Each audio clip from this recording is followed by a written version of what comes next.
BNP chairperson Begum Khaleda Zia বলেছেন, গুপ্ত হত্যা ও অতর্কিত হামলা চালিয়ে কুপিয়ে হত্যার প্রকৃত অপরাধীদের শনাক্ত ও বিচার নিশ্চিত না করে সরকার দায় চাপাচ্ছে বিরোধী দলের ওপর। এতে তদন্ত প্রভাবিত হচ্ছে এবং প্রকৃত অপরাধীরা আড়ালে থেকে যাচ্ছে। নিয়মতান্ত্রিক রাজনীতি ও আইনের স্বাভাবিক প্রক্রিয়া রুদ্ধ করে সরকার জঙ্গিবাদ উত্থানের পথ করে দিচ্ছে বলে অভিযোগ করেন Begum Zia. Diploma engineers institute মিলনায়তনে জাতীয় গণতান্ত্রিক পার্টি জাকপার ৩৬তম কনভেনশন অনুষ্ঠিত হয়। এতে বিএনপি চেয়ারপারসন বেগম খালেদা জিয়া বলেন, দেশে সুশাসন, সুবিচার ও মানুষের নিরাপত্তা নেই। প্রতিদিন গড়ে ১৪ জন মানুষ খুন হচ্ছে। বিভিন্ন খুনের ঘটনাকে বিচ্ছিন্ন আখ্যায়িত করে পরিস্থিতিকে স্বাভাবিক বলার সরকারি চেষ্টার সমালোচনা করেন বেগম জিয়া। গুপ্ত হত্যা এবং অতর্কিত হামলা চালিয়ে কুপিয়ে হত্যার ঘটনা আশঙ্কাজনক হারে বাড়ছে। আতঙ্কের ব্যাপার হচ্ছে, বিভিন্ন জনগোষ্ঠীর নামে এসব হত্যার দায় স্বীকার করা হচ্ছে।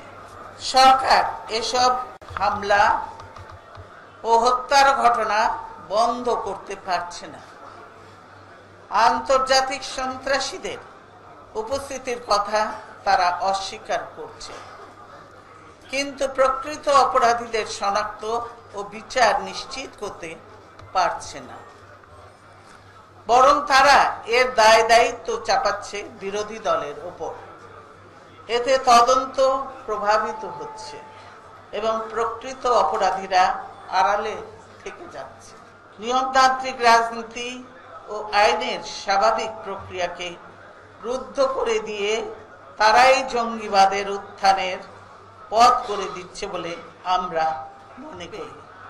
যুক্তরাষ্ট্রের আদালত প্রধানমন্ত্রী পুত্র সজীব ওয়াজেদ জয় অপহরণের অভিযোগ নাকচ করে দিলেও সাংবাদিক শফিক রেহমান ও দৈনিক আমার দেশ সম্পাদক মাহমুদুর রহমানকে রিমান্ডে নিয়ে নির্যাতন করা হচ্ছে বলে আবারও অভিযোগ করেন বিএনপি চেয়ারপারসন।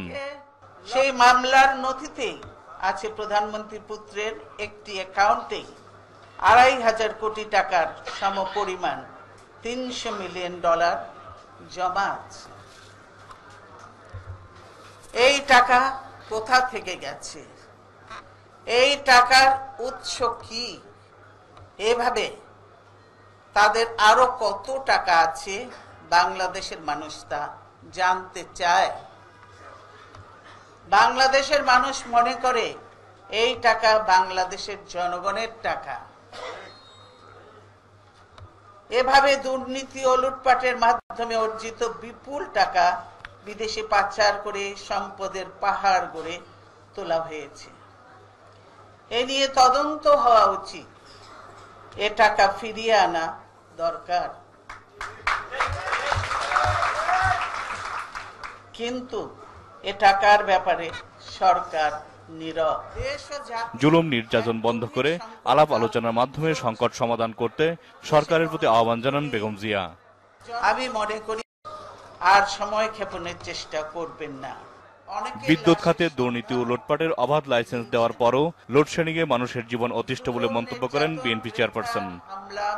জাহাঙ্গীর আকন্দ, বাংলা ভিশন, ঢাকা।